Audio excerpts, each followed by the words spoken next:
चमक उठी सन 57 में, वह तलवार पुरानी थी, बूंदे ले हर बोलो के मुंह हमने सुनी कहानी थी, बूंदे ले हर बोलो के मुंह हमने सुनी कहानी थी, खूब लड़ी मर्दानी वो तो झांसी वाली रानी थी, खूब लड़ी मर्दानी वो तो ઝાંસી વાલી રાણી થી।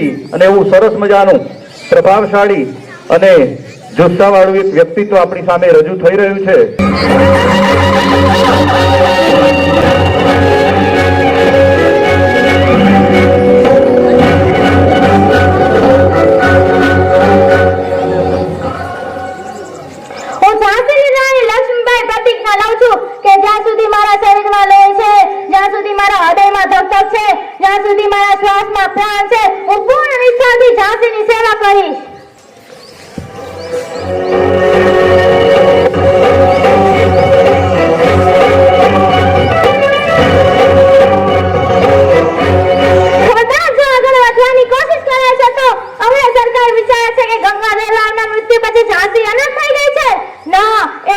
ભૂલ છે। આ ઝાંસીની ભૂમિમાં હજુ પણ એવા રત્નો પાકે છે